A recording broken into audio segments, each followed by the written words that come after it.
Hi, I'm Don Baker. I was permanently changed on Friday, July 9, 2010. My wife of 9 months and I left home at 5:45 p.m. me on my Harley-Davidson Road King and her on her Heritage Softail. We planned this 9-day Smoky Mountains vacation for 6 months.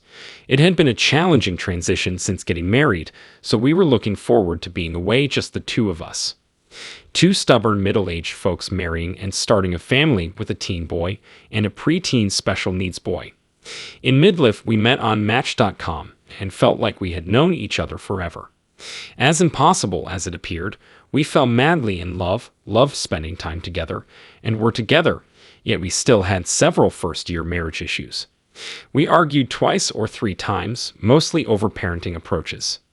Central Oklahoma had been raining for several days, but now the skies were clear and the sun was beaming with temperatures around 100 degrees. The sky seemed to say, "We've cleared the skies for you two to leave tonight."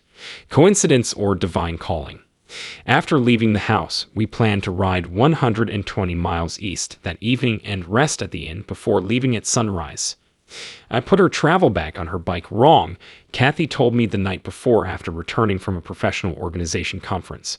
I told her I had strapped her travel bag to her backrest and rested it on her saddle because her things overhung her luggage rack by 3 inches. Even on a motorcycle journey, a lady needs makeup, shoes, and curling irons, she said. I laughed because I knew how Kathy felt about her possessions. Like many bikers, we kissed, held hands, and prayed to Jesus to keep us safe before leaving Friday afternoon. The last photo my wife Kathy took with her iPhone and posted to Facebook was below. I checked her travel bag for security. As we left our garage, I got off my bike, walked to Kathy, and kissed her again. Leaving home, we assumed we were on a lifetime vacation. The journey affected many lives forever. Some light grayish clouds appeared a few miles east of me. I stopped us on the shoulder 20 miles east of town to put on our rain suits for a little shower. The Doppler radar was clear except for a small cell headed northeast 50 miles north of another town, far away and nowhere near where we were going. Following that cell's dissipation near town, meteorologists predicted the state's first dry day in several days. We kissed again while I helped Kathy with her rain suit. As we remounted our bikes, I stared at her, still in disbelief that such an angel had entered my life, fallen in love with me, and accepted my marriage proposal. Our 9-day cycling vacation in the Smoky Mountains began 9 months to the day and hour we were married. I walked to her bike from my bike. She inquired my problem. I said nothing but wanted to kiss you again. Yes, my mind told me to kiss Kathy again. I had no notion that this would be my last kiss with Kathy, our fourth after we said our prayers in the garage. We had hardly driven 20 miles since stopping to put on our rain gear when a wild rainstorm erupted and the clouds darkened. Never had I rode in such a heavy rainstorm. This storm slowed all traffic because no bike, car, or truck could see the road ahead. This 2-hour storm came out of nowhere without warning and was the greatest rainstorm in months, according to news reports the next day. I was worried about Kathy. Though an accomplished motorcycle rider, she had less seat time than me. When my front tire hydroplaned, I realized we had to stop. We pulled over onto the shoulder after I indicated, but the rain was still coming down. Kathy saw an overpass a quarter-mile down the road, so we rode up to it on the shoulder with emergency flashers. Once under the overpass, we knew we had to leave. Under the overpass, motorcycles barely fit on the shoulder. We would not have had enough space to stand away from our bikes safely. We should safely merge back onto the turnpike, I said. I kept us at 50 miles per hour. I worried that if I slowed us to less than 50 miles per hour, a dum-dum going too fast for the weather would hit Kathy's bike. I kept hydroplaning as we drove. After pulling over, we had to endure rain on the shoulder of the road. We pulled over as far as we could on the shoulder 2 miles past the overpass without throwing our bikes in the grassy area away from the roadway. We turned off our ignitions, activated our emergency flashers, disembarked our bikes, and held hands while moving away.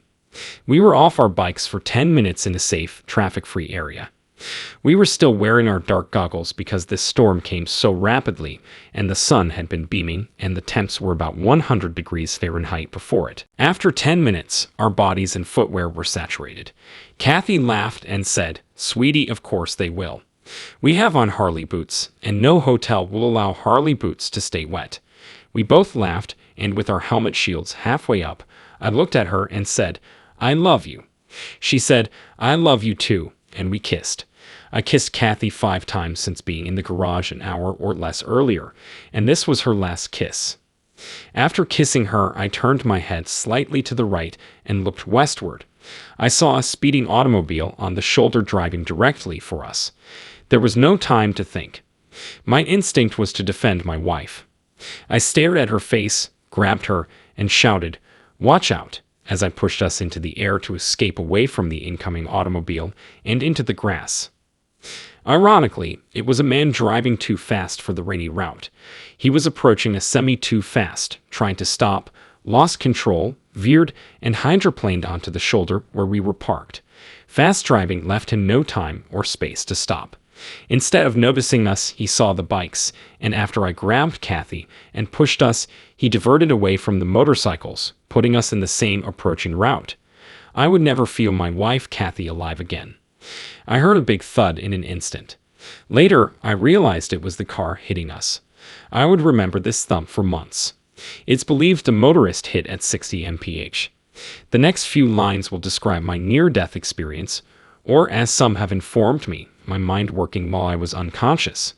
I remember what I felt, albeit it wasn't as detailed, glamorous, or colorful as many near-death experiences. Read and learned about this. Thud was my last conscious memory till several minutes later. Someone held my hand and spoke to me minutes later. This 17-year-old youngster planned to study medicine after high school. Since the accident, I've spoken to the 17-year-old boy and his mother, a licensed nurse who was at the site shortly after impact. As an experienced emergency department trauma nurse who saw my condition at the accident scene, she has no explanation for my survival. He said he arrived 10 minutes after the collision. He discovered Kathy had died when he helped her. He said when he arrived to my side, several individuals were staring down at me as if feeling I had passed. He claimed he grabbed my cold, lifeless hand. Nothing appeared to live in me. There was something that told him to talk to me, and he said, "Come back to us, come back." This was the first time I felt touched while lying down since that thud. Later, I learned that I lost my grasp on Kathy at contact and shot up onto the car's hood, smashed it, and slammed into the windshield, busting it in. When I bounced up again, my right side fell down the car's side and broke off the driver's side rearview mirror before landing. The automobile crushed Kathy's lower body after pulling her 120 feet under it. She was pronounced deceased on scene. She probably fainted upon impact and died within minutes, entering paradise and God's embrace. I believe this because I couldn't stand to see her suffering on the wet ground. I recall a situation like the drifting I've learned about.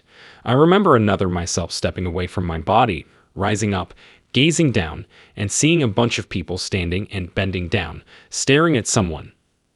I only became aware of much of this time after months of revisiting it in my thoughts. I recognized after numerous replays that someone was me, peering down at me as if unsure what to do. I don't remember anyone speaking among many. Something crucial happened to me during this time, and I can only express it after numerous mental replays. I remember crying when I came back to life with Tyler holding my hand and telling me to come back to us. For the first time since that thump, I could not move and felt agonizing pain throughout my body. I felt paralyzed and in anguish. No part of me existed. I could wriggle slightly but not move side to side or up and down any limb. I gasped for air, feeling if my chest and rib cage had collapsed. I felt Kathy but not normally, while floating over my body. We connected in an indescribable way. Possible psychic or kinetic connection. As I recall this telepathic link, I understand another entity was involved. It looked like we were all playing tug of war. As I try to process this, the tug of war appears like this presence or angel held Kathy and Kathy held me. The tug was back and forth, then intense, pulling me away from Kathy. I cried and shouted, "You're gone, aren't you? You're gone." This must have been when I heard Tyler's remarks. Since then, I've tried to understand what happened and piece this together from a human perspective. I concluded that there must be a reason I never felt pain or suffering at this time. 2. The angel of God holding Kathy told her I couldn't go because it wasn't my time. 3. As stubborn as she was, she wouldn't accept that we wouldn't go to paradise together, so she held on to me. 4. Seeing she wasn't going to win this tug of war, used her human resources knowledge to bargain with her angel that she would only depart if her guy, me, was safe. 5th, Kathy's kinetic attachment to me was disconnected with Tyler, the only one to kneel down, take my hand, and converse to me. I cried when she left without me. I heard this kinetic power say, "You're gone, aren't you? You're gone." After waking up, I wouldn't remember Kathy died. I screamed for her continually. I didn't know Kathy had died until my stepdaughter, Beth, entered the emergency department hours later, returning to life when lying on the ground with total paralysis. I screamed for Kathy. Someone was with her after paramedics arrived, I was told. From above, I saw a gurney pushed into Kathy's ambulance. I tried turning to view more but failed. I continued inquiring about her, but all I got was, "There is someone with her." I kept wondering why I didn't hear a siren, but I didn't get it. After her ambulance left, I started to regain movement, though in discomfort. After stabilizing me and removing Kathy, paramedics transported me to the hospital. My daughter Beth told me her mother, Kathy, had died in this hospital. After a thorough assessment and multiple x-rays, the physicians found no severe injuries, and I was sent home with a minor cut to my right knee that required 6 stitches. Since the medical examiner declared Kathy dead at the scene, that ambulance took her to a local funeral home instead than an emergency room. After reliving that night too many times, I've reached alternative opinions. Though my injuries were trivial in the end, they were real when Kathy was there. If my injuries allowed me to move, I would have run to save her.